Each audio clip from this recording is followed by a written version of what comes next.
자, 볼게요. 자, 해당 단어는 사실 통합과학이랑 연계가 조금 높은 편입니다.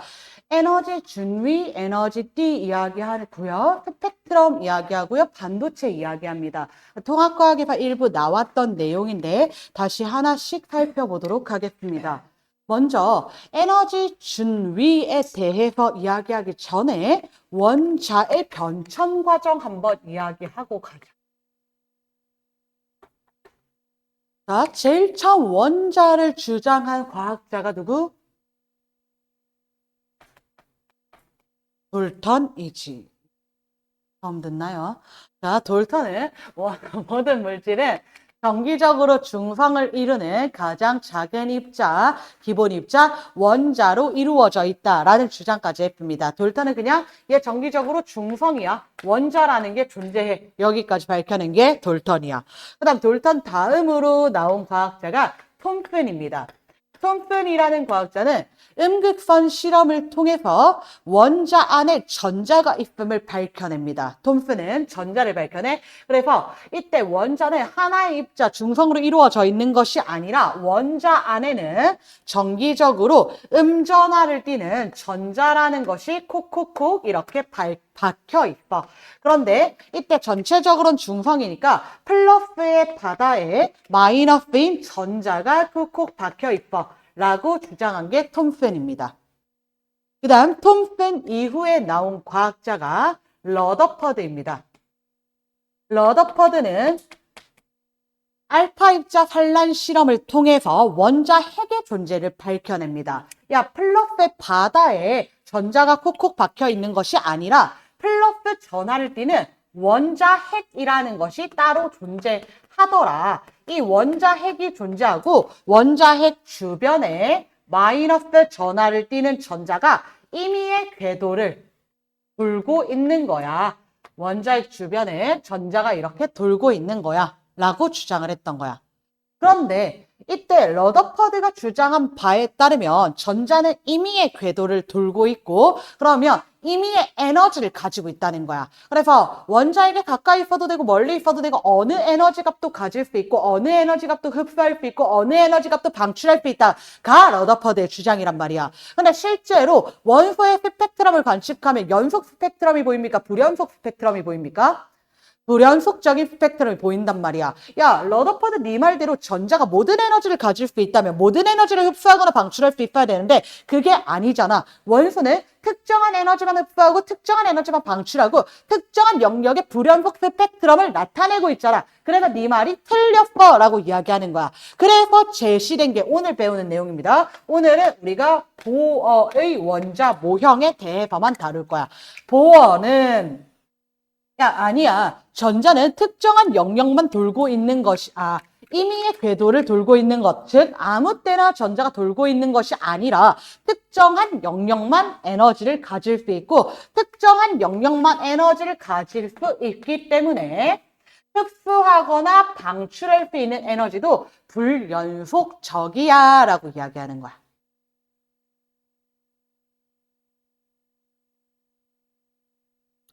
자, 그래서 스펙트럼입니다.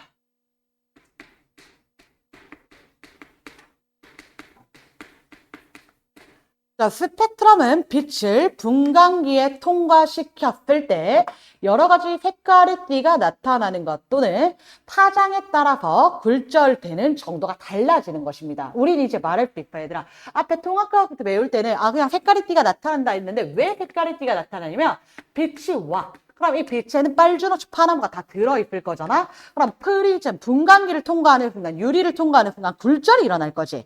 근데 빨주노초 파남보 파장에 따라서 굴절되는 정도가 다르기 때문에 빨간색은 이만큼, 보라색은 이만큼 굴절돼서 빨주노초 파남보가 나타났던 거예요. 이해될까요? 그래서 이렇게 굴절이 나타나서 연속 스펙트럼 또는 불연속 스펙트럼이 관측된다. 그래서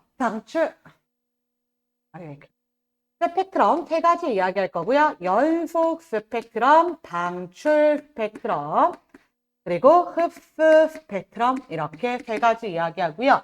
연속 스펙트럼은 고온의 물체 또는 별, 방원에서 방출하는 빛을 분광기에 통과시키면 연속 스펙트럼 관측되고요. 방출 스펙트럼은 고온의 기체라든지 고온의 성운이라든지 아니면 기체 방전관에서 관측되는 것이 방출 스펙트럼이다. 그 다음 마지막 흡수 스펙트럼의 경우에는 저온의 기체를 통과한 빛 이렇게 이야기합니다. 저온의 기체를 통과한 빛은 흡수 스펙트럼 나타나더라. 다시 얘들아, 방원에서 빛을 방출해. 그럼 이것을 분광기에 통과시켰을 때 빨주노 초파남보 연속적인 색깔의 띠가 다 나타날 거지. 이 안에 백색 광안에는 모든 영역의 파장이, 모든 영역의 색깔이 다 들어있으니까 이해될까요? 그 다음 흡수 스펙트럼은 이런 거야 얘들아. 별에서 방출하는 빛이 있어. 광원에서 빛을 방출했는데 이 광원 앞에 저온의 기체, 상대적으로 저온이면 됩니다. 태양의 대기여도 됩니다. 저온의 기체 또는 저온의 성운이 있어. 그럼 이 저온의 기체, 저온의 성운은 특정 원소를 포함하고 있을 거고 특정 원소는 특정 영역의 에너지 준위를 가지고 있기 때문에 특정 영역의 에너지만 흡수할 수 있게 되는 거야. 그래서 이 저온의 기체를 통과한 빛은 특정 영역의 에너지를 빼앗긴 상태인 거잖아. 이 빛을 분광기에 통과시켰을 때는 우리가 관측되는 스펙트럼은 일부 까만 선, 흡수선이 나타나는 흡수 스펙트럼이더라 라고 이야기하는 거야. 그리고 마지막, 이 저온의 기체가 오랜 시간 열을 받게 되면 뜨거워질 거야. 고온의 기체가 될 거야. 그럼 이 고온의 기체에서도 빛을 낼 수 있단 말이야. 그럼 고온의 기체에서 방출하는 빛 에너지 또한 불연속적이고 특정한 영역의 에너지만 방출할 거잖아. 프리즘에 통과시켰더니 이번에는 특정 영역만 색깔을 나타내는 색깔선, 방출선을 가지더라라고 이야기해 주는 거예요. 이해될까요? 좋습니다. 자, 그래서 아래 보시면 여러 가지 스펙트럼, 햇빛, 백열등 관측하면 연속 스펙트럼 보이고요. 기체 방전관에서는 무슨 스펙트럼? 기체 방전관? 방출이라 그랬어, 얘들아. 기체 방전관은 고온의 기체랑 똑같아요. 방출 스펙트럼입니다. 그래서 원소의 종류에 따라서 스펙트럼 선의 위치가 다르더라라는 거 확인할 수 있습니다. 자, 이 페이지 보어의 원자 모형입니다. 아까 말했던 것처럼 러더퍼드 원자 모형의 문제점은 야, 네 말대로 전자가 임의의 궤도를 돌 수 있다면, 임의의 에너지를 가질 수 있다면 여기서 말하는 임의는 얘들아 아무 때나야. 연속적인 거야. 어디든인 거야. 어디든. 네 말대로 임의의 궤도 아무 때나 연속적인 어디든 돌 수 있다면 흡수하거나 방출할 수 있는 에너지도 아무 때나 어디든 연속적이어야 되잖아. 근데 실제로 관측되는 것은 불연속적인 스펙트럼이 관측되더라. 아, 그럼 러더퍼드의 원자 모형은 옳지 않겠구나 라고 이야기해 준 거야. 그래서 이제 보어가 새로운 원자 모형을 제시하고 야, 원자핵 있고 그 주변에 전자 도는 것은 맞아. 근데 전자가 아무 곳이나 도는 것이 아니라 특정한 영역을 돌더라 라고 이야기합니다. 그래서 보어의 원자 모형은 보어 원자 모형에서 말하는 핵심은 뭐냐면 전자가 그 전자의 에너지 준위가 불연속적이다. 양자화 되어 있다. 이렇게 이야기할 거예요. 전자가 가질 수 있는 에너지 준위는 불연속적이다. 양자화되어 있다라고 이야기해 준다는 거야. 그래서 원자 모형 살펴보시면 원자핵에서부터 이렇게 특정한 영역의 에너지만 가질 수 있는 거고 얘들아 기억날까? 원자핵에서 멀어지면 멀어질수록 전자껍질 첫 번째, 두 번째, 세 번째 전자껍질이 될수록 에너지는 커져요, 작아져요?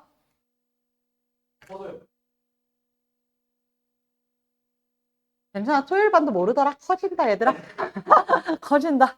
통합값도 예뻤지만 커진다. 그러면 안정해지는 거야? 불안정해지는 거야? 불안정해지는 거야. 에너지가 클수록 불안정해지는 거야. 이해될까요?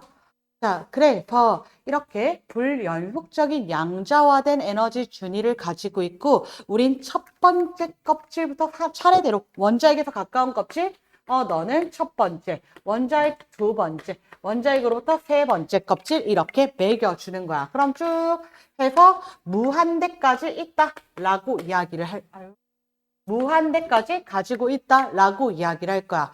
전자를 안정한 상태에서 채운다면 첫 번째 껍질부터 채우겠지만 얘들아, 들떠있는 상태라면 두 번째, 세 번째 껍질에도 채워질 수 있다는 거야. 두 번째, 세 번째 껍질부터 채워질 수 있다는 거야. 그래서 이와 같이 얘들아, 우리가 첫 번째, 두 번째, 세 번째, 네 번째 껍질이라 이야기하는 것을 이제부터 뭐라고 표현할 거냐면 N은 양, 자, 수라고 표현을 할 겁니다. 얘들아, 이 양자라는 표현 앞에서도 썼거든. 광양자론 할 때 그 양자야. 불연속적이다라는 의미를 가져. 불연속적이다. 그래서 에너지 준위가 양자화되어 있다. 불연속적이다.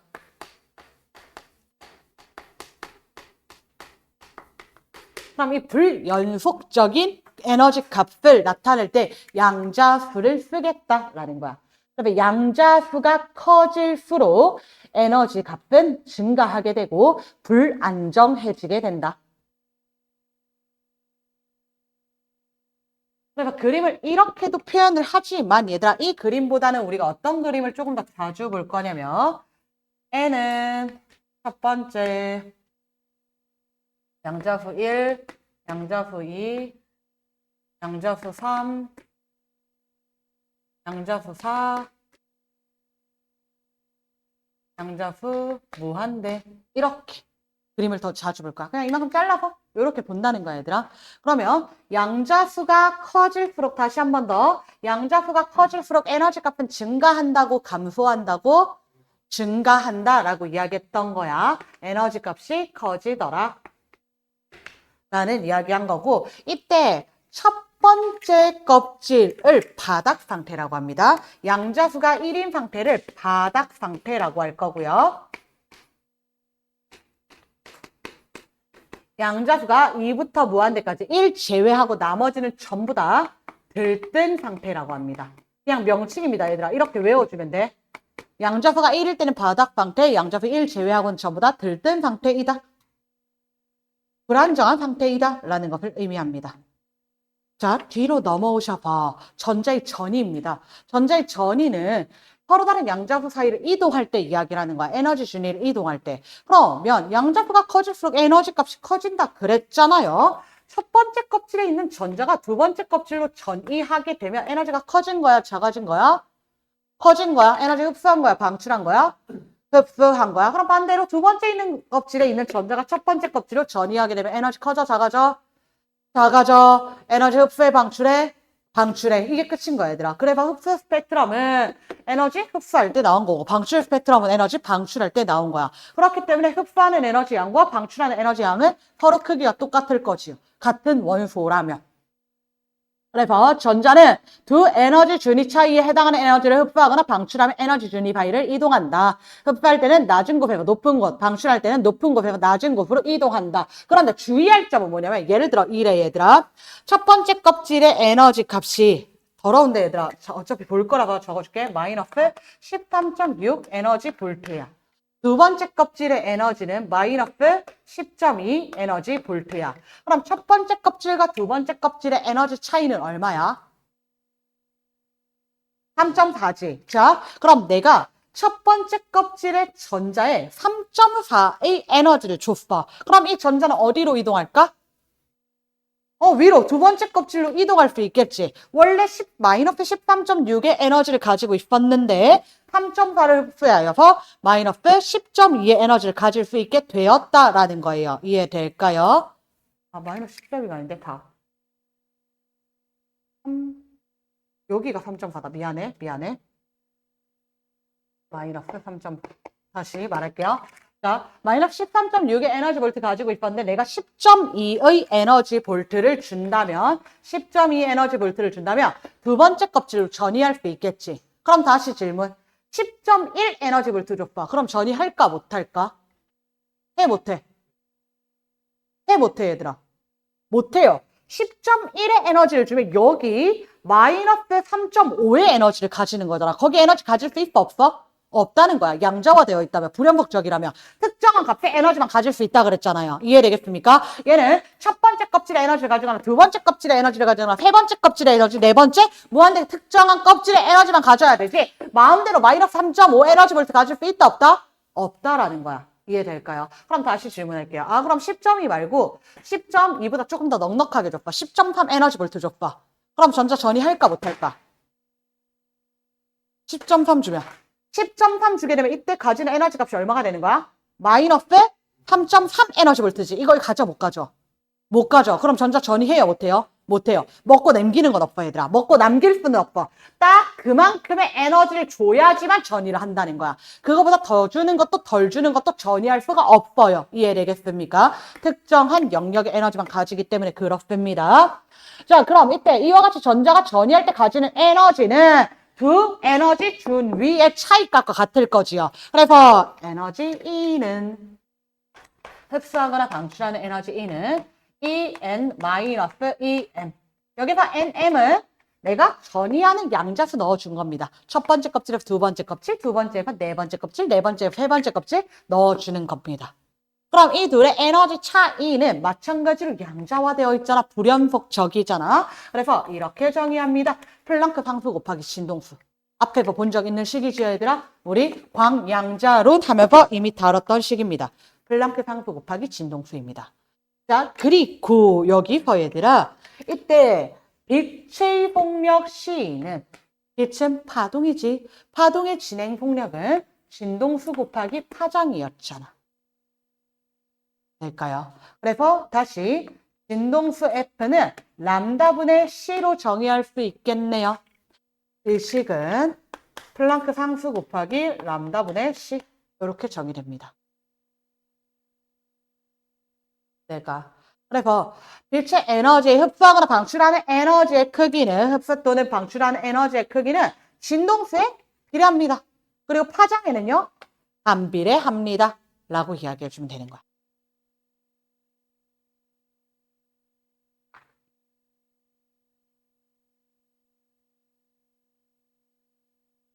자, 그러면 우리가 이때 원자 중에서도 수소 원자의 에너지 값만 좀 외울게, 얘들아. 수소 원자의 에너지 값만 좀 외워줄게요.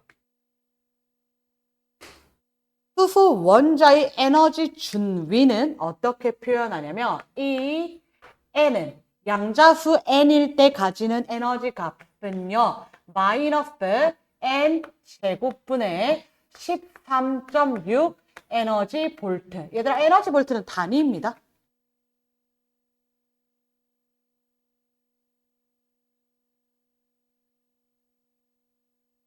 자, 그럼 봐봐. 해보자, 얘들아. 양자수 1일 때, 1이야. 그럼 에너지 얼마야? 그냥 그대로 대입하면 돼, 얘들아. 1을 대입하면 돼. 마이너스 13.6 에너지 볼트. 될까요? 양자수가 2야. 그럼 2 대입하면 돼, 얘들아. 2의 제곱분의 마이너스 13.6이지요. 그러면 3.4 에너지 볼트. 그럼 다시 이 3면 3의 제곱분의 마이너스 13.6이지요. 얼마야? 1.8 마이너스 1.8 9 에너지 볼트 되지요. 5일인가? 8구인가? 아, 5일이네. 우리 차이값이 8구. 5일 에너지 볼트. 이렇게 되죠. 그럼 계속 이렇게 계산하는 거야. 그럼 얘들아, 무한대 가자. 무한대일 때, 양자수가 무한대일 때 에너지가 얼마야?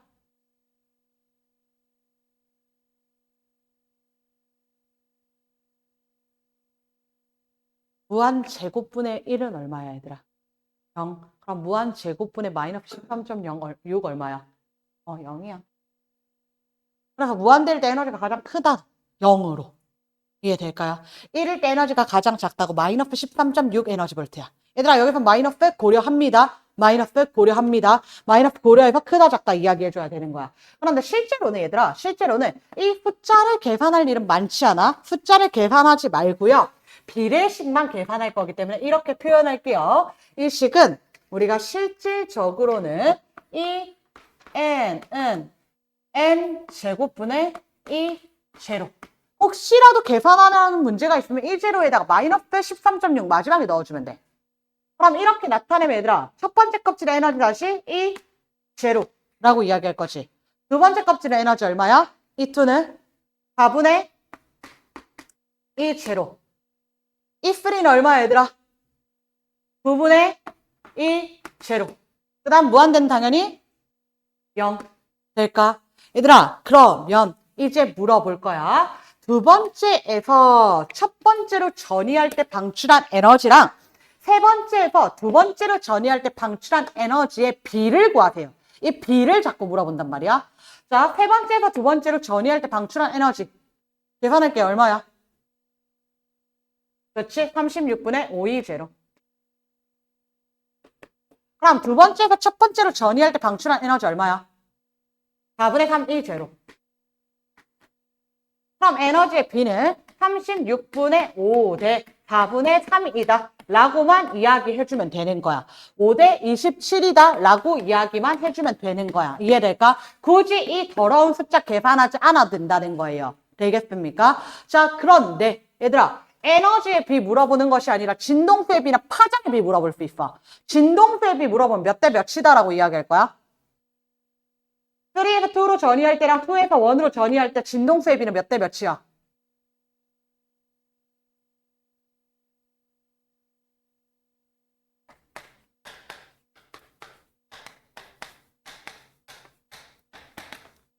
(3에서 2로 올 때랑 2에서 1로 올 때 에너지의 비가 5대 27이지.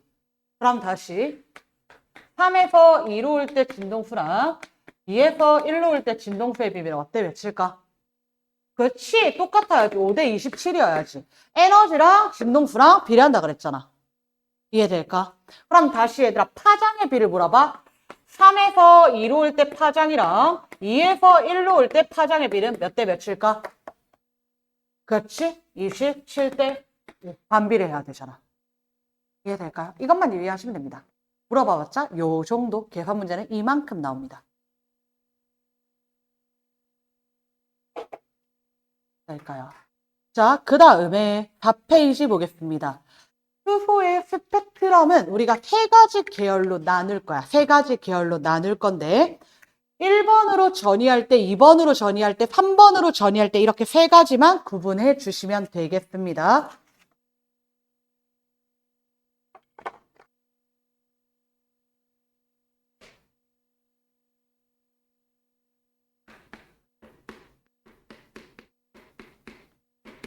라이먼 계열, 발머 계열, 파생 계열. 이렇게 셋으로 나누는데요. 라이먼 계열은 양자수 1로 전이할 때고요. 발머 계열은 양자수 2로 전이할 때고요. 파생 계열은 양자수 3으로 전이할 때입니다. 그런데 전이하는 방향 상관없어. 1로 전이해도 되고 1에서 전이해도 되는데 2보다 큰 양자수에서. 그럼 얘도 마찬가지야. 2로 전이해도 되고 2에서 전이해도 되는데 3보다 큰 양자수에서야. 그럼 마찬가지야. 3으로 전이하거나 3에서 전이하거나 4보다 큰 양자수로. 이해될까? 그럼 다시 얘들아, 예를 들어서 n은 3에서 n은 1에서 n은 2로 전이를 해. 그럼 이건 라이먼 발머 파생 중에 어디에 해당하는 거야?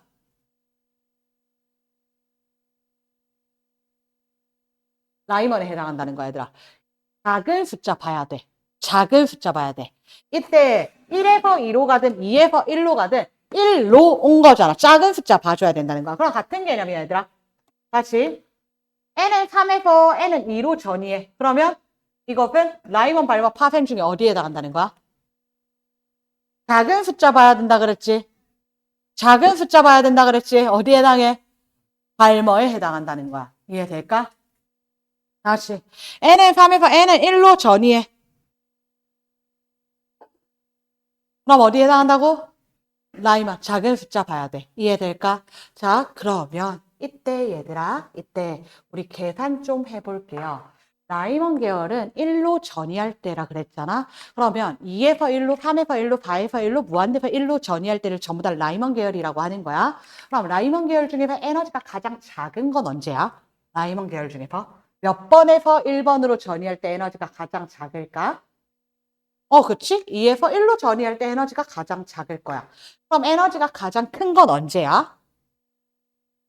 그치? 가장 먼 무한대에서 1로 올 때야. 이해될까요? 그럼 에너지가 가장 작은 것은 2에서 1로 올 때 10.2 에너지 볼트일 때야. 10.2 에너지 볼트에서 가장 큰 것은 무한대에서 1로 올 때 방출한 에너지 얼마야, 얘들아? 그치? 0에서 13.6이니까 13.6 에너지 볼트라는 거예요. 이해될까요? 다시. 라이먼 계열은 1로 오면 되는 거야, 얘들아. 1로 오는 것 중에 가장 작은 건 2에서 1로 올 때지. 가장 큰 것은 무한대에서 1로 올 때지. 그럼 가장 작은 거는 10.2, 가장 큰 거는 13.6 에너지 볼트 방출한다라는 거야. 자, 그럼 발머 계열 가보자, 얘들아. 발머 계열은 어디로 전이하면 되는 거야? 2번으로. 그럼 발머 계열 중에 에너지가 가장 작은 것은 몇 번에서 2번으로 전이할 때? 3에서 2로 전이할 때. 가장 에너지가 큰 것은 몇 번에서 2번으로 전이할 때? 무한대에서 2번으로 전이할 때. 그럼 가장 에너지가 작을 때는 에너지 얼마 가져? 3에서 2로 전이할 때니까 1.89 에너지 볼트야. 가장 클 때는요. 무한대에서 89 아닌가요? 뿅. 자, 그 다음에 가장 큰 에너지는 무한대에서 2로 전이할 때니까 얼마? 3.4 에너지 볼트야. 이해될까? 자, 마지막 파센 볼게요. 파센은 몇 번으로 전이하면 된다고요? 3번. 4번에 3번으로 전이하거나 무한대에서 3번으로 전이하면 되는 거야. 얘들아, 그러면 이때 파생계열 중에 에너지가 가장 큰 것은 무한대에서 3번으로 전이할 때 이제 에너지가 얼마 가죠? 무한대에서 3번으로 전이하면 1.51. 방금 가죠. 자, 보세요, 얘들아. 보세요. 라이먼 중에서 가장 작은 게 10.2지. 발머 중에 가장 큰 게 3.4지. 그럼 무조건 누가 더 크다는 거야? 라이먼이 더 크다는 거야. 이해될까요? 다시 한 번 더. 발머 중에 가장 작은 게 1.89지. 사생 중에 가장 큰 게 1.51이지. 그럼 무조건 누가 더 크다는 거야? 발머가 더 크다는 거야. 이해될까요? 이들의 대포관계 정리되겠습니까? 라이먼이 무조건 제일 크고 그 다음 발머, 그 다음 파센입니다. 라이먼 중에서 아무리 작아도 발머보다는 크다고. 발머가 아무리 작아도 파센보다는 크다고 라고 이야기해줘야 되는 거야. 그래서 이때 라이먼에서 방출하는 에너지가 가장 큰데 라이먼은 자외선 영역에 해당하는 빛을 방출합니다. 가장 큰 에너지 영역까지입니다. 그 다음 발머는 가시광선 영역에 해당하는 빛을 방출합니다. 그럼 마지막 파세는 누구랑 짝지어주면 되겠어? 적외선입니다. 될까요? 자라가 벌써서 외워야 얘들아. 그냥 이거 외우면 맞추는 문제야. 외우면 맞추는 문제야. 그다음에 1번으로 전이하면 라이먼 자외선 영역이고요. 2번으로 전이하면 발머 가시광선 영역이고요. 3번으로 전이하면 파센 적외선 영역입니다. 그런데 얘들아 발머 계열 중에서는 가시광선도 있고 일부는 자외선도 있습니다. 3번에서 2번, 4번에서 2번, 5번에서 2번으로 전이하는 것은 가시광선 영역인데 그거보다 더 큰 곳에서 전이하게 되면 에너지가 커지기 때문에 자외선 영역으로 넘어가게 됩니다. 근데 문제는 일반적으로 가시광선 영역에서 나올 거예요. 가시광선 영역에서. 될까요? 오케이. 얘들아, 그래서 이때 가시광선 영역에서 지금 아래 그림 보시면 수소 원자의 가시광선 스펙트럼에서 나타나는 스펙트럼의 파장은 4개이다. 3, 4, 5, 6에서 2로 전이할 때 이때 가시광선 나타나고 7번부터는 자외선 나타난다. 라는 이야기입니다. 잠깐 끊었다가 에너지 띠 나가도록 하겠습니다.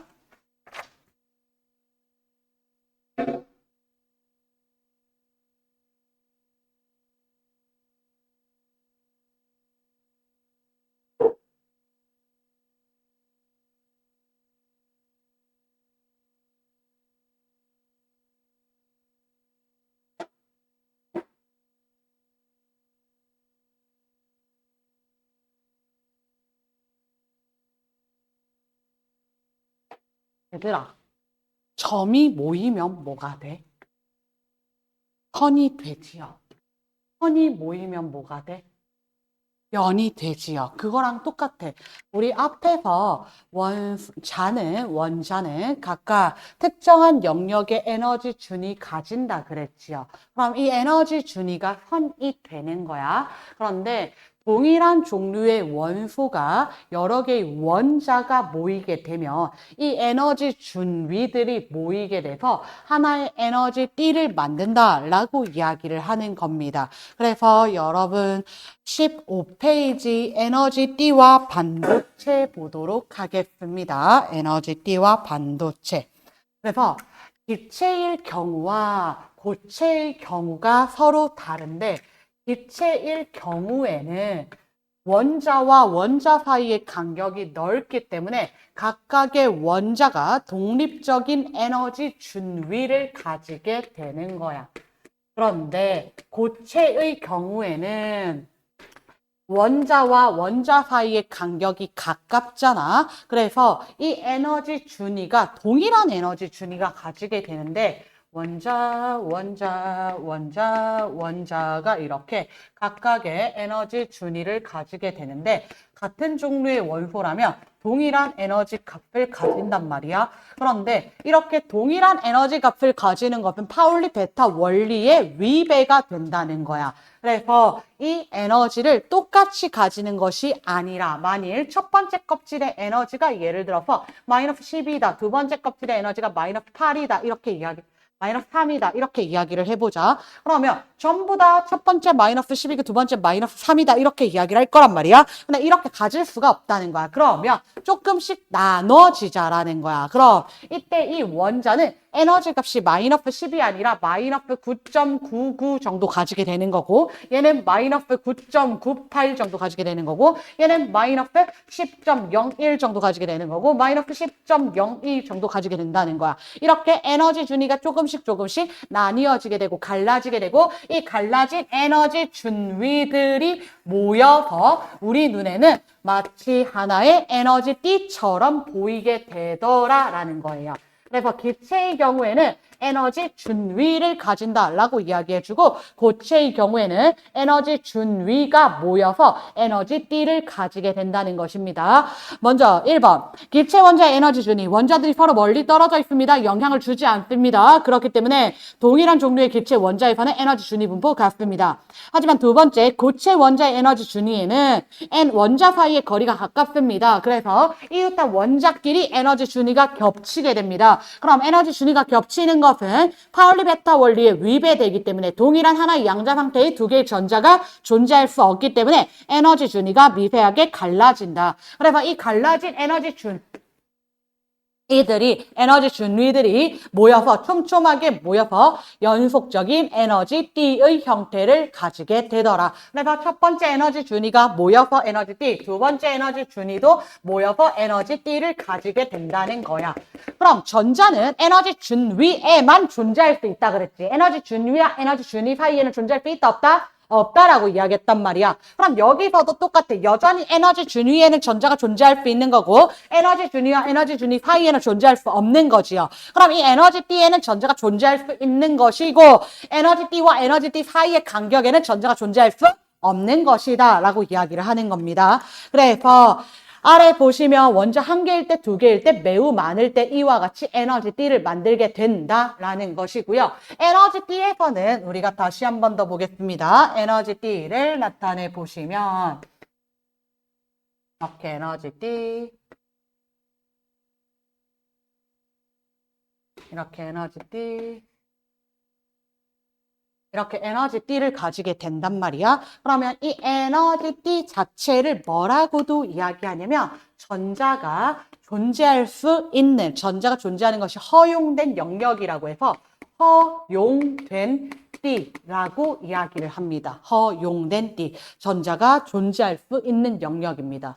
그럼 전자를 채울 건데 0켈빈의 온도에서 전자를 채우게 되면 안정한 상태이기 때문에 전자가 낮은 에너지 준위부터 채워지게 돼. 그래서 낮은 에너지 준위부터 전자를 채우다 보면 전자가 채워진 가장 마지막 에너지 D가 존재할 거지. 그래서 전자가 채워진 가장 마지막 에너지 D를 이제부터 원자가 D라고 이야기할 거야. 원자가 전자라고 이야기했던 것처럼 전자가 채워진 가장 마지막 에너지 D는 원자가 D라고 이야기하고 원자가 D 위에 에너지 D에는 그럼 전자가 채워져 있지 않은 영역이잖아. 하지만 전자가 존재할 수 있는 영역이란 말이야. 여기는 우리가 전도 D라고 합니다. 전자가 전이할 수는 있지만 지금 전자가 존재하지 않는 영역이야. 이때 원자가 D에는 전자가 가득 채워져 있는 상태이기 때문에 원자가 D에 있는 전자는 자유롭게 움직이지 못합니다. 그럼 이 전자가 자유롭게 움직이기 위해서는 전자가 에너지를 흡수하여서 높은 에너지 준위로 이동하여서 전도띠에 존재하게 되면 이때부터 자유롭게 움직일 수 있는 전자가 되는 거야. 이해될까? 그래서 여러분이 통합과학 때 물질의 전기 전도성을 결정하는 요인은 자유전자의 개수라고 이야기했는데 이 자유전자라고 하는 것은 원자가 D의 전자가 에너지를 흡수하여서 전도띠로 전이하게 되면 그때부터 자유전자라고 하는 거야. 그래서 전도띠에 있는 이 전자를 자유전자라고 이야기를 합니다. 그럼 원자가 D에서 전자가 빠져나가고 난 빈자리가 하나 생길 거지요. 전자가 빠져나가고 나서 원래는 여기 마이너스 전하를 띄고 있었는데 지금은 상대적으로 0, 플러스를 띄게 되었고 빈 구멍이지요. 이 자리를 양공이라고 하는 거야. 우리 N형 반도체 자유전자, P형 반도체 양공이라고 이야기했던 거 기억날까요? 안 날 것 같은데 너네 아까 못하던데. 다시 얘들아. 그래서 자유전자는 어디에 존재하고? 전도띠에 존재하고 양공은 어디에 존재한다? 원자가 D에 존재한다 라고 이야기해줘야 된다는 겁니다. 이해되겠습니까? 그래서 원자가 D는 전자가 자유롭게 움직이지 못하고 전도띠에서 전자는 자유롭게 움직일 수 있다. 전도띠에 있는 전자를 자유전자라고 한다.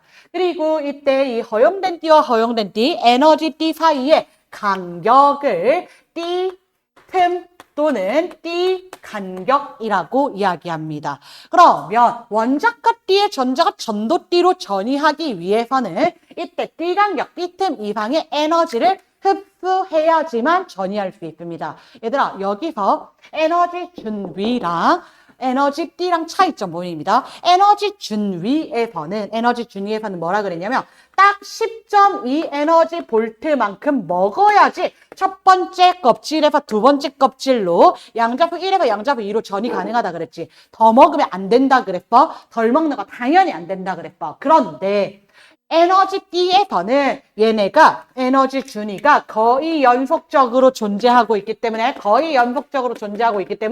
D 간격 이상만 먹으면 얘들아 벗어난다라고 보지 않는 거고요. D 간격 이상만 먹으면 전도 D까지 올라갈 수 있다라는 거예요. 이해될까? 다시 여기서는 에너지 간격만큼 먹어야 되는 거고 여기서는 D 간격 D 틈 이상을 먹어야 된다. 이렇게 이야기할 거야. 표현이 달라 얘들아. 기억, 니은, 디귿 문제에 나오는 기본 개념 문제에서 에너지 준위가 나오면 에너지 준위 차이값만큼인 거야. 10.2 에너지 볼트 이상이 아니라 10.2 에너지 볼트만큼인 거야. 그런데 에너지 D에선 D 간격 이상의 라고 이야기해주면 돼. D 간격 이상의. 여기까지 해야 될까요?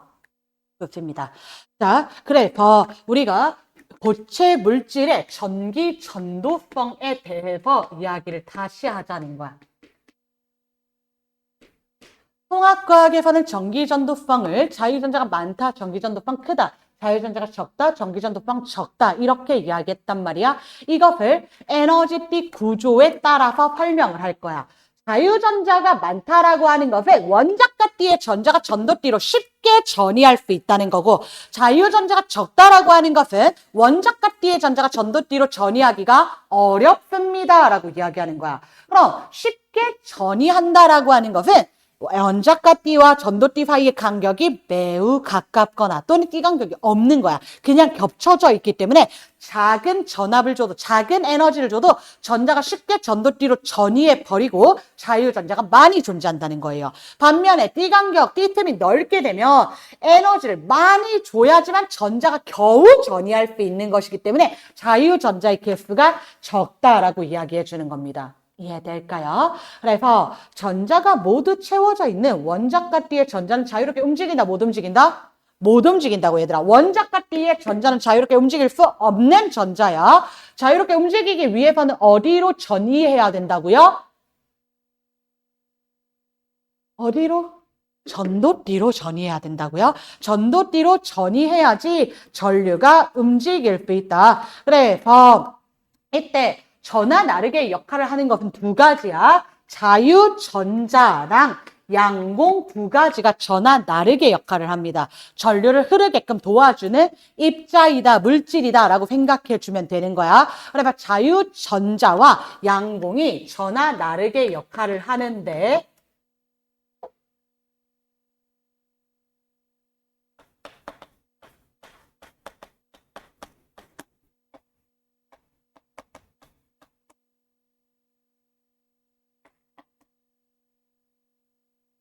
자유전자가 존재하는 위치 어디라고 다시 한 번 더. 그렇지, 전도띠라고 해야 돼. 양공이 존재하는 위치는 어디라고요? 그렇죠, 원자가 띠라는 거야. 자유전자는 전도띠에, 양공은 원자가 띠에 존재하는 전하 나르게이다. 그래서 이때 자유전자와 양공의 개수가 많을수록 전류가 잘 흐르는 거고요. 도체, 절연체, 반도체를 비교해 보시면 띠 간격이 다 다르다. 도체는 원자가 띠와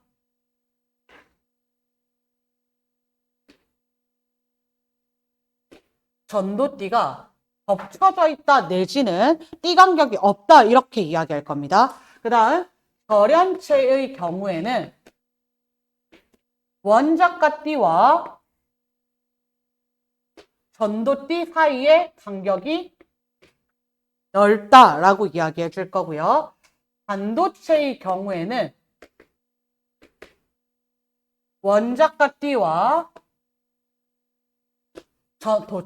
전도띠 사이의 간격이 좁다라고 이야기해 줄 거야. 근데 얘들아, 여기 하나 더 이런 식으로 나올 수도 있거든. 근데 우리가 봐야 되는 거는 모든 띠 간격이 아니라 내가 보는 것은 원자가 띠와 전도띠 사이의 띠 간격만 보면 되는 거야. 얘는 볼 필요가 없다는 거예요. 이해될까요? 다시 한 번 더. 원자가 띠와 전도띠 사이의 간격이 얼마나 떨어져 있는지에 따라서 물질의 전기 전도성을 결정하는 거고 자유전자의 개수, 양공의 개수가 정해지더라. 그래, 도체는 전류가 잘 흐른다. 띠 간격이 없다라고 이야기할 겁니다. 도체는 전류가 잘 흐른다. 띠 간격이 없다. 절연체는 전류가 잘 흐르지 않는다. 띠 간격이 넓다라고 이야기할 겁니다. 반도체는 외부 조건에 따라 전류가 흐르기도 하고 흐르지 않기도 합니다. 띠 간격이 있는데 띠 간격이 좁다라고 이야기해 줄 겁니다. 될까요? 자, 그래서 도체는 띠 간격이 없기 때문에 약간의 에너지만으로도 전자가 쉽게 전이할 수 있다. 그래서 전자가 자유롭게 움직일 수 있고 전류가 잘 흐른다. 전기전도성 크다. 전기저항 작다. 절연체의 경우에는 띠 간격이 매우 넓다. 그래서 원자가 띠의 전자가 전도띠로 전이하기가 어렵습니다. 전류가 잘 흐르지 않습니다. 전기전도성 작습니다. 전기저항은 큽니다. 마지막 반도체의 경우에는 띠 간격이 좁습니다. 그래서 에너지를 흡수한다면 전도띠로 전이할 수도 있더라. 그래서 전기 전도성은 도체보다는 작고 절연체보다는 크다. 전기 저항은 절연체보다는 작고 도체보다는 크다. 이렇게 이야기해 줄 겁니다. 그래서 반도체 예시는 외워두셔야겠지 얘들아. 어차피 도체랑 절연체 다 아실 겁니다. 금, 은, 구리, 철과 같은 알루미늄과 같은 금속 물질들이고요. 절연체는 나무라든지 플라스틱이라든지 고무라든지 이런 절연체 물질들 해당할 거고요. 반도체는 두 가지 외워주셔야지요. 뭐 있습니까? 규소랑 저마뇽입니다. 규소랑 저마뇽이 반도체에 해당합니다. 얘들아, 규소는 실리콘이야. 여러분 아는 실리콘이거든? 그럼 실리콘은 일반적으로 전류가 흘러, 안 흘러? 안 흘러. 순수한 실리콘은 전류가 흐르지 않아. 그럼 우리가 이 반도체 전류가 흐르게 하기 위해서는 외부 조건을 바꿔줘야 되는 거고 또는 도핑시켜줘야 된다라고 이야기할 겁니다. 뒷장 넘어오셔서 전기 전도도입니다. 전기 전도도랑 전기 저항이랑 비저항이랑 세 가지 다 같이 보도록 하겠습니다. 얘들아, 우리 앞에서 전기 저항은 이미 이야기한 적 있잖아. 전기 저항 R은 어떻게 정의를 했지? R은 신도림은 오늘 했습니다. 말고 로우 곱하기 F분의 L. 전기 저항은 비저항. 얘들아, 로우라고 하는 거 비저항입니다. 물질의 종류에 의해서 가지는 저항값 비저항. 그리고 도선의 단면적의 넓이에 반비례하고 도선의 길이에 비례한다. 이게 전기 저항이야. 그래서 어떤 물질의 어떤 물질의 비저항을 측정하고 싶어. 비저항이라고 하는 것은 물질이 가지는 고유한 성질이야, 얘들아. 물질의 특성입니다. 그래서 어떤 물질의 비저항을 측정하고 싶다면 전기 저항이랑 길이랑 단면적 측정해서 계산을 합니다. 계산해 보면 관계식이 어떻게 나올 거냐면 다시 얘들아, 비저항에 대한 식을 불러주세요. 로우는 어떻게 정의되겠습니까? 그냥 식 넘기면 돼, 얘들아. L분의 FR, RF. 끝. 이게 비저항이야. 얘들아, 비저항이랑 반대되는 개념이 뭐냐면 비저항이랑 반대되는 개념이 전기 전도도야. 전기 전도도 또한 물질이 가지는 고유한 성질이야. 물질의 종류에 따라서 얼마나 전류가 잘 흐르는지 결정될 거잖아. 그래, 전기 전도도는 시그마로 표현합니다. 어떤 물질의 전기 전도도가 좋다라고 하면 비저항이 작다라는 이야기야. 어떤 물질의 전기 전도도가 작다라고 이야기하면 비저항이 크다라는 이야기거든. 그래서 전기 전도도는 간단합니다. 비저항의 역수값이야. 그래서 다시 얘들아, 비저항이 L분의 RF니까 전기 전도도는 RF분의 L 이렇게 측정한다는 거야. 계산을 할 수 있다는 거야. 얘들아, 교재에는 쌤이 A로 썼습니다. 단면적의 넓이 A로 썼습니다. 그래서 물질의 전기 전도도는 항상 고정된 값은 아니고 온도나 압력이나 외부 조건에 따라 또 변할 수도 있습니다.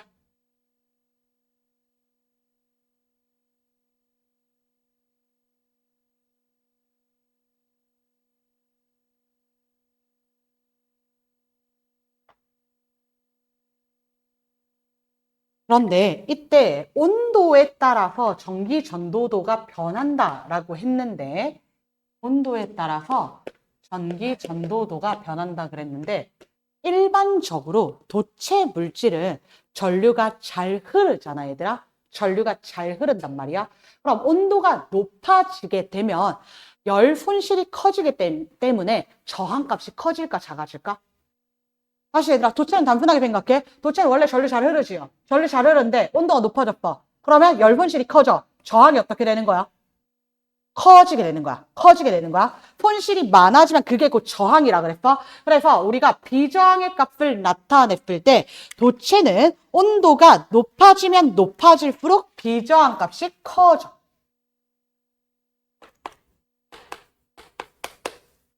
온도가 높아질수록 비저항 값이 커져. 반대로 전기 전도도는 낮아집니다. 전기 전도도를 물어본다면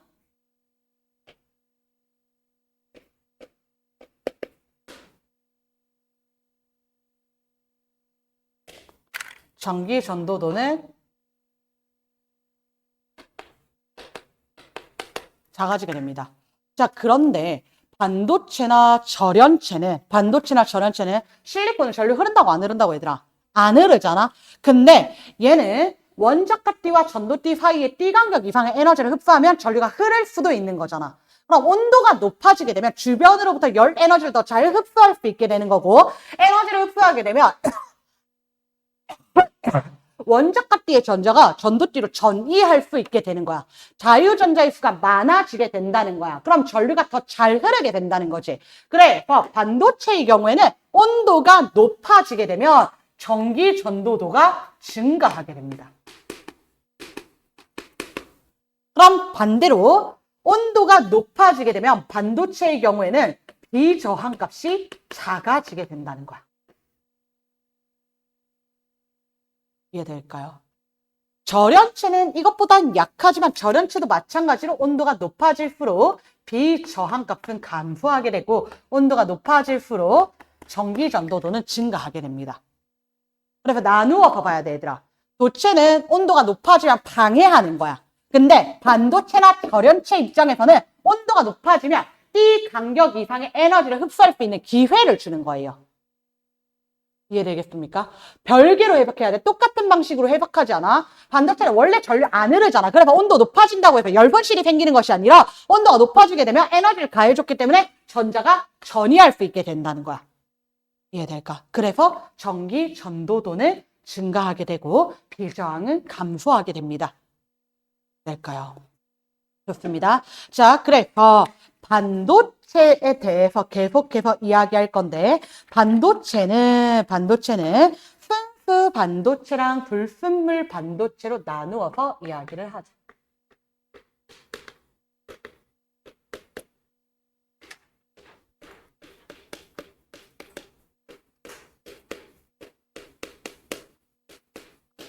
순수 반도체는 규소나 저마늄만으로만 이루어진 것이 순수 반도체고 불순물 반도체는 이 순수 반도체에다가 불순물을 첨가한 13조 권소나 15조 권소를 첨가하면 불순물 반도체가 되는데 불순물 반도체에 다시 종류 두 가지 있었다. 무슨 반도체와 무슨 반도체 있었지요? P형 반도체와 N형 반도체 있었는데 오케이 기억 안 나는 것 같으니까 처음부터 다시 할게요 얘들아. 통합각 안 했다 치고 다시 합시다. 순수 반도체부터 보겠습니다. 순수 반도체의 경우에는 규소나 저마늄만으로 이루어져 있는데 규소는 몇 조 건소야 얘들아? 규소 몇 조? 14조 건소지? 원자과 전자 몇 개야? 4개. 그래서 최대 4개의 원자와 결합할 수 있어.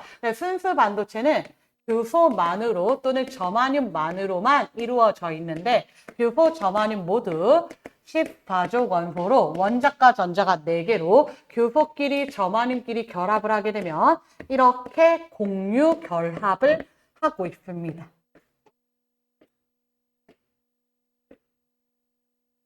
그럼 이 상태에서는 모든 전자가 공유 결합에 참여하고 있기 때문에 자유롭게 움직일 수 있는 전자, 즉 자유전자가 거의 없다라고 이야기를 할 거야. 그런데 이 순수 반도체에다가 우리가 불순물을 첨가할 거야, 도핑을 할 거야. 15족 원소 또는 13족 원소를 도핑을 하는데요. 먼저 15족 원소를 도핑을 해보자. 15족 원소를 도핑을 해보자.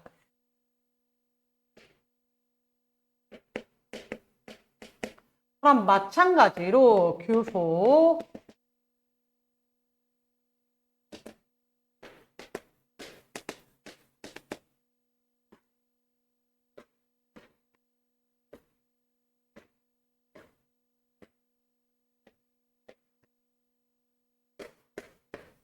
가 이렇게 결합하고 있는 상황에서 내가 15족 원소를 도핑을 할게요. 15족 원소를 도핑할게요.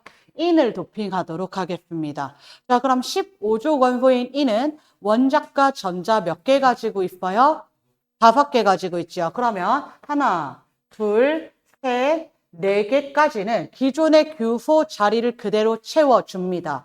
그런데 원자과 전자 5개니까 하나 더 남지요. 그럼 이 남는 전자는 공유결합에 참여할까요? 안 할까요? 안 한다는 거야. 공유결합에 참여하지 않고 남는 이 전자가 전하 나르게의 역할을 하겠더라라는 이야기 해주는 겁니다. 그럼 다시 한 번 더 13족도 마찬가지로 도핑을 해보자.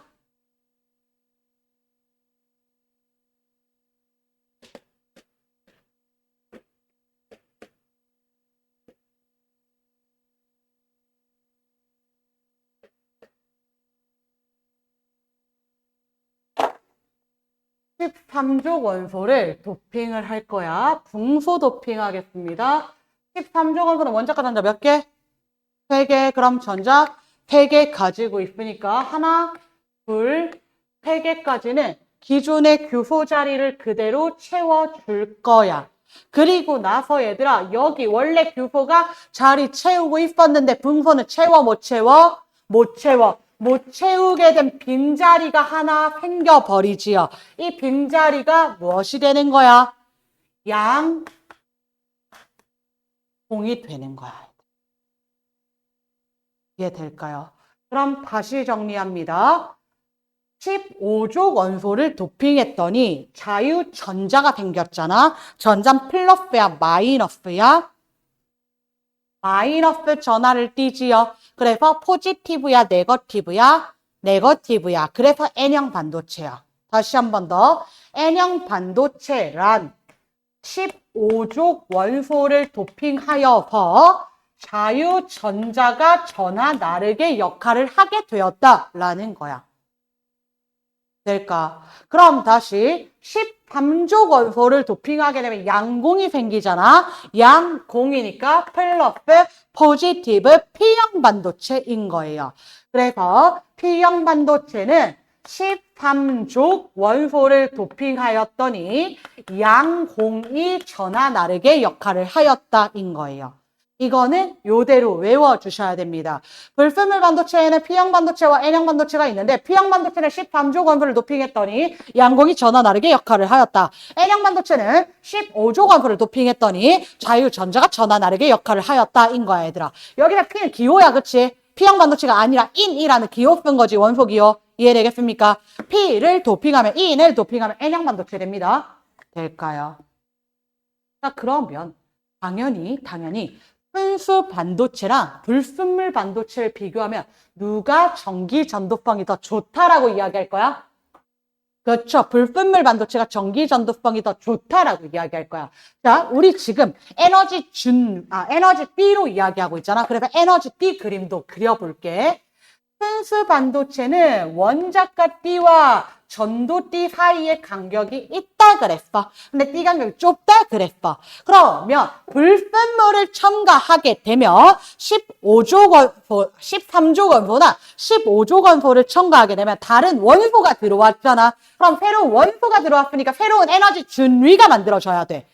자, 그러면 13족 원소를 도핑하였을 때는 새로운 에너지 준위가 어디 만들어지냐면 양공이잖아 얘들아. 양공은 원자가 D에 만들어진다 그랬어? 전도 D에 만들어진다 그랬어? 거짓말 양공은 어디 만들어진다 그랬지 얘들아? 원자가 D에 만들어진다 그랬어. 그래서 원자가 D에 양공을 만들 수 있게 새로운 에너지 준위가 생기거든. 원자가 D 바로 위에 새로운 에너지 준위가 생깁니다. 여기에 빈자리가 생기는 거거든. 여기에 빈자리가 이렇게 생기는 거야. 그럼 원자가 D에 있는 전자들 중에 일부는 이 새로운 에너지 준위로 전이를 하게 돼. 그럼 원자가 D에 빈자리 생기네. 그게 뭐야 얘들아? 양공이라는 거야. 그럼 다시 15족 원소를 도핑하여서 N형 반도체가 만들어질 때 다시 한 번 더 보자. 그럼 N형 반도체에서는 누가 전하 나르게 역할을 한다 그랬지? 그쵸. 전자지 얘들아. 자유전자지 결국에. 그럼 자유전자는 원자가 D와 전도 D 중에 어디에 존재한다 그랬어? 그렇지. 전도 D에 존재한다 그랬어. 그래서 이때 15족 원소를 도핑하게 되면 새로운 에너지 준위가 전도띠 바로 아래에 생겨.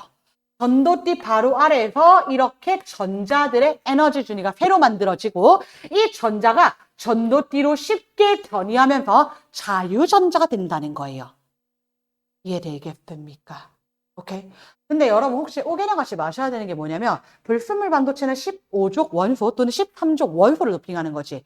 그러면 중성의 원자에다가 중성의 원자를 도핑하는 것이기 때문에 양이나 음전하를 띄는 건 아니야, 얘들아. 전하 나르게의 역할을 하는 것이 양전하이고 음전하이다인 거지. P형 반도체 그 자체가 양전하를 띄지는 않아. N형 반도체 그 자체도 양전하를 띄지 않아. 중성의 원자와 중성의 원자가 만났기 때문에 그렇습니다. 이해될까요? 자, 그럼 오른쪽 정리하겠습니다. 불순물 반도체 또는 비고유 반도체라고도 이야기하는데요. 고유 반도체에다 특정한 불순물 15족이나 13족 원소를 첨가합니다. 전기 전도성 증가시킵니다. 이를 우리가 도핑이라고 이야기합니다. 그래서 P형 반도체는 몇 족 원소 첨가한다고 얘들아? P형 반도체? 그렇죠. 13족 원소 첨가한다고. 그럼 누가 전하 나르게 역할을 한다고? 양공이 전하 나르게 역할을 한다고. 다시 N형 반도체는 몇 족 원소를 첨가한다고? 15족 원소를 첨가한다고. 그럼 누가 전하 나르게 역할을 한다고? 자유전자 또는 전자가 전하 나르게 역할을 한다라는 것입니다. 그래서 에너지띠 구조에서도 우리가 주의해 주셔야 됩니다.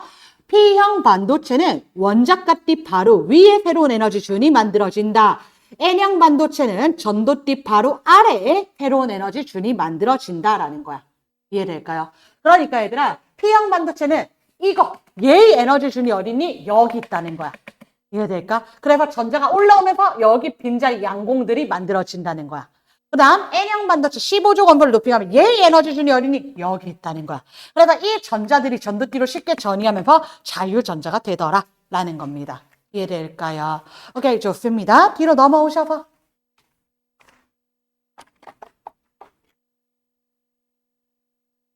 다이오드입니다, 얘들아. 다이오드. 그래서 다이오드는 반도체 두 개를 접합하여 만든 전기 소자를 다이오드라고 이야기를 합니다. 불순물 반도체인 P형 반도체와 N형 반도체를 접합해서 다이오드 만드는데 다이오드 우리 다 안다, 얘들아. 다이오드는 무슨 작용한다 라고 이야기했지요? 다 알지 않나요? 교류를 직류로 바꾸는 정류 작용. 1년 전에 배웠는데 기억 안 날 수도 있지, 그치, 얘들아? 어제 밥 뭐 먹었는지도 기억 안 나는데 1년 전에 뭐 배웠는지 어떻게 기억해? 그치? 자, 얘들아, 정류작용이라고 하는 것은 교류를 직류로 바꿔준다 또는 전류를 한쪽 방향으로만 흐르게끔 한다. 이게 다이오드가 하는 정류작용입니다. 자, 그래서 PN 접합 다이오드는 P형 반도체와 N형 반도체를 붙인다. 얘들아, 근데 다 PN 접합이야. PN이거나 NP이거나 PP 붙이거나 NN 붙이는 경우는 없습니다. 없습니다. 그래서 이때 다이오드에서 정류작용을 어떻게 하는지에 대해서 살펴볼 건데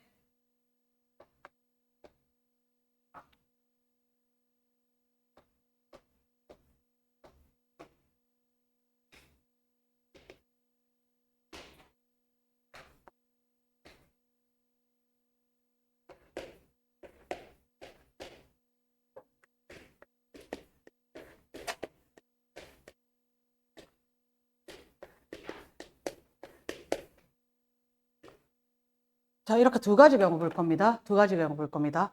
P형 반도체 가까운 쪽에 플러스극 연결했을 때랑 N형 반도체 가까운 쪽에 플러스극 연결했을 때랑 두 가지 경우 살펴보도록 할게요. 자, P형 반도체에서 전하 나르게 역할을 누가 한다 그랬지? P형 반도체 전하 나르게. 에이! 양공. P형 반도체에서는 양공이 전하 나르게 역할을 합니다. N형 반도체에서는 전하 나르게 역할을 누가 한다 그랬지? 그렇죠? 자유전자가 전하 나르게 역할을 한다. 라고 이야기했습니다. 마찬가지야. 양공, 전자. 자, 그럼 얘들아, 양공은 플러스 극으로부터 인력을 받을까, 청력을 받을까? 다시 어려우면 전자는 마이너스 극으로부터 인력을 받을까 청력을 받을까? 둘 다 어려워? 안 되는데? 얘들아 마이너스야 인력이야 청력이야? 청력 받는다는 거야. 멀어져. 마이너스 극으로부터. 이해될까요? 그러면 양공은 플러스 극으로부터 인력 받아 청력 받아? 양이잖아. 청력 받아. 멀어져. 이해될까? 다시 얘들아 한 번 더. 그러면 양공은 마이너스 극으로부터 인력 받는다고요? 청력 받는다고요? 인력 받는다고요. 마이너스 극에 가까워져. 그럼 전자는 플러스 극으로부터 인력 받습니까? 청력 받습니까? 인력 받습니다. 플러스 극에 가까워져. 그럼 봐봐 얘들아. 이때 P형 반도체 플러스 극, N형 반도체 마이너스 극을 연결했을 때는 전하 나르게가 계속해서 접합면 쪽으로 이동을 하는 거야. 그런데 P형 반도체 마이너스 극, N형 반도체 플러스 극을 연결을 하게 되면 전하 나르게가 접합면 쪽으로 이동하는 거 있어 없어? 없다는 거야 얘들아. 접합면이라고 하는 건 P형 반도체, N형 반도체 붙여놓은 면을 말하는 거야. 접합시켜놓은 면을 말하는 거야. 자 그럼 이 접합면에는 전하 나르게 이동한다 안 한다? 안 한다는 거야. 그럼 전류가 흐른다는 거야 안 흐른다는 거야? 안 흐른다는 거야. 이해될까요? 이때는 계속해서 전류가 흐르고 있다는 겁니다. 될까요? 다시 정리합니다. P 플러스 N 마이너스 연결했을 때는 전류가 흐를 수 있다는 거야. 그래서 이 상황을 우리가 뭐라고 이야기하냐면 순방향 전압이 걸렸다 또는 순방향 바이어스 이렇게 표현을 합니다. 그런데 P형 마이너스 극, N형 플러스 극에 연결을 하게 되면 접합면 쪽으로 전하 나르게가 이동하지 못하게 된단 말이야. 그럼 여기 전류 안 흐른다는 거야. 결국에 이 회로 자체에는. 그러면 이와 같은 상황을 역방향 전압 또는 역방향 바이어스라고 표현을 한다는 거야. 그럼 순방향일 때는 전류가 흐르는 것이고 역방향일 땐 전류가 흐르지 않는다는 것이야. 이해될까요? 얘들아 또 다른 표현도 알려드리겠습니다. 다이오드에서는 정류작용을 한다 그랬는데 어떻게 정류작용을 하냐면 항상 P형 반도체에서 N형 반도체로만 전류가 흐르게끔 합니다. P형에서 N형으로만.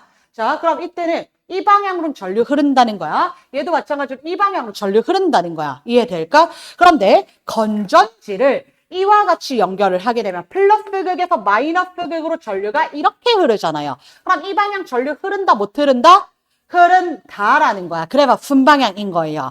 근데 건전지를 반대로 연결하게 되면 전류가 플러스 극에서 마이너스 극 이렇게 흐르려고 하는데 이렇게 전류 흐를 수 있어요? 없어요? 없다는 거야. 이 방향으로는 지나가지 못하게끔 한다는 거야. 이게 정류작용인 거야. 그래서 우리가 직류 전원장치가 아닌 교류 전원장치를 연결을 하게 되면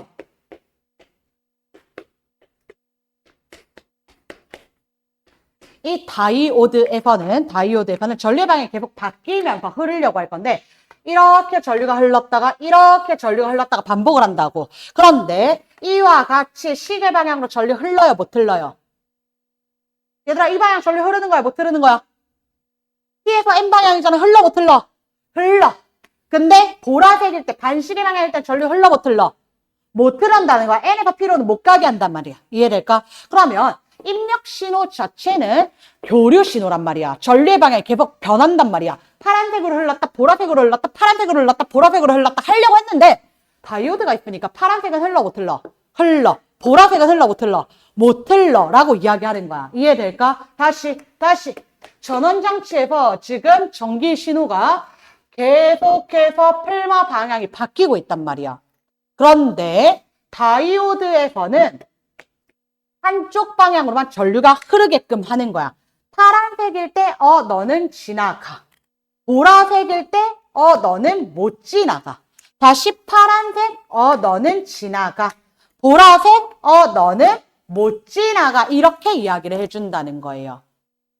이해될까요? 그럼 입력한 건 교류라고. 방향이 필마 계속 바뀌잖아요. 근데 실제로 흐르는 거는 펠로 한쪽 방향으로만 흐른다는 거예요. 이해될까요? 마마마여도 상관없습니다. 시계가 됐든 반시계가 됐든. 자, 그리고 여기서 기호를 쓸 건데 얘들아 기호를 어떻게 쓰냐면 P형에서 N형 쪽으로 이렇게 그려줍니다. 이 세모가 P고 짝대기가 N이야. 그럼 이 방향으로만 흐른다는 거야. 이 방향으로만. 이해될까요?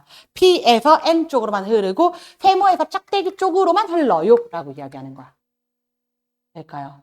그래서 다이오드, PN 접합 다이오드, 발광 다이오드 전부 다 원리가 동일합니다. 다만 발광 다이오드의 경우에는 전류가 흐를 때 빛을 낸다. 이것만 더해주면 돼.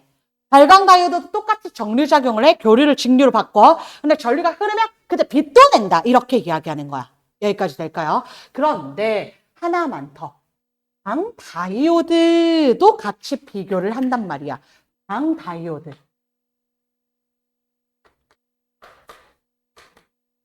얘들아, 물질의 빛의 이중성에서 이미 다뤘던 내용이야. 광전 효과하면서 다뤘던 내용이야. 이때 광다이오드라고 하는 것은 빛을 쪼았더니 전류가 흐르는 장치를 광다이오드라고 합니다. 그래서 우리가 전하결합 보자. CCD에는 수많은 광다이오드가 배열되어 있고 이때 빛을 쪼으면 전자가 튀어나오면서 이 전자가 튀어나오는 양, 즉 전하의 양, 전류의 세기를 측정해서 밝고 어두움을 측정한다는 거야. 이해될까? 자, 광다이오드는 빛을 쪼았더니 전류가 튀어나온다 라고 이야기하는 거고 발광 다이오드는 전류가 흘렀더니 빛이 나온다 라고 이야기하는 거야. 두 개의 작동 원리가 달라요.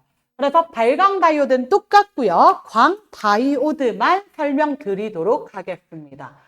광 다이오드도 마찬가지로 P형 반도체와 N형 반도체를 이렇게 접합시켜 놓아. 접합시켜 놓은 상태에서 얘는 건전지 연결 안 한다, 얘들아. LED를 연결하거나 아니면 전구를 연결하거나 저항을 연결할 거예요. 얘 자체가 건전지의 역할을 하기 때문에 그래. 자, 광 다이오드야. 광 다이오드에서는 광전 효과가 일어나서 빛을 쪼으면 빛을 쪼았더니 이 빛을 맞고 전자가 튀어나온 거야. 근데 튀어나온 전자는 N형 반도체 쪽으로 이동을 하게 되고 이때 전자가 빠져나온 빈자리 양공은 P형 반도체에 남아있게 되는 거야. 그럼 이 전자와 양공이 전기장을 만들고 전위차를 만들고 전압을 만들게 돼. 그래서 N형 반도체 그 자체가 마이너스 극이 되고 P형 반도체 그 자체가 플러스 극이 되는 거야. 그럼 전류는 무슨 극에서 무슨 극으로 흐른다고요?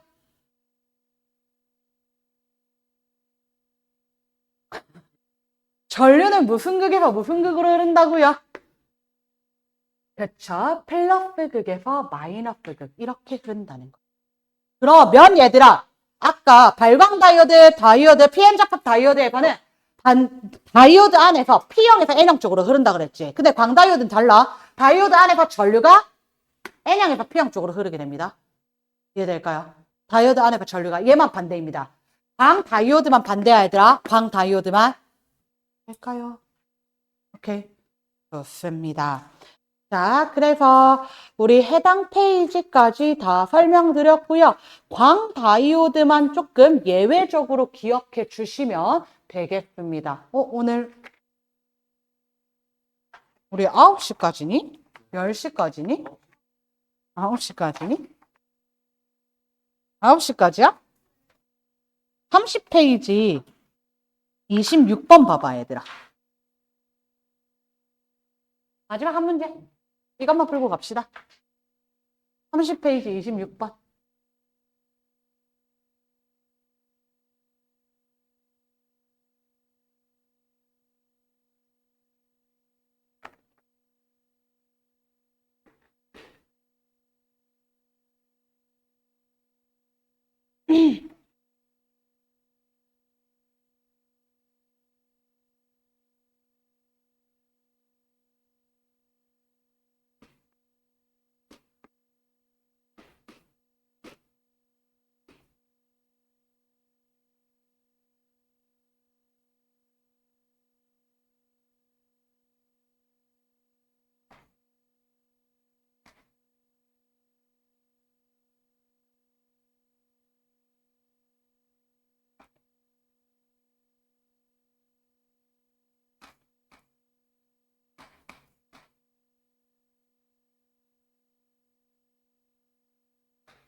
얘들아 볼게요. A만 닫았을 때는 불이 켜지는 다이오드가 없다. A만 닫으면 어떤 상황이 되는 거냐면 회로도로 살펴봤을 때는 1, LED 있고요. 2, LED 있고요. 그 다음에 여기에 다이오드 P 있고요. 다이오드 Q 있고요. 이와 같은 상황이지요. 이해될까요? LED 1과 LED 그리고 다이오드 P 직렬 연결이고요. LED 2와 다이오드 Q 직렬 연결입니다. 근데 불이 들어오는 다이오드가 없다라고 이야기하는 것은 1에도 전류 안 흐르고 2에도 전류 안 흐른다는 거지. 그런데 이때 1에는 전류가 어느 방향으로 흐를 수 있냐면 오른쪽 방향으로 흐를 수 있지요. P형, N형. 2에는 전류가 어느 쪽 방향으로 흐를 수 있냐면 왼쪽 방향으로 흐를 수 있습니다. P형, N형 되겠습니다. 그런데 스위치를 닫았을 때 전류가 이렇게 흘러갈 거잖아. 근데 1에도 전류가 들어오지 않는다라고 이야기하는 이유는 P가 역방향이기 때문입니다. 얘는 지나가도 얘는 못 지나가기 때문에 그런 거지. 그러면 이때 P는 왼쪽이 무슨 형 반도체?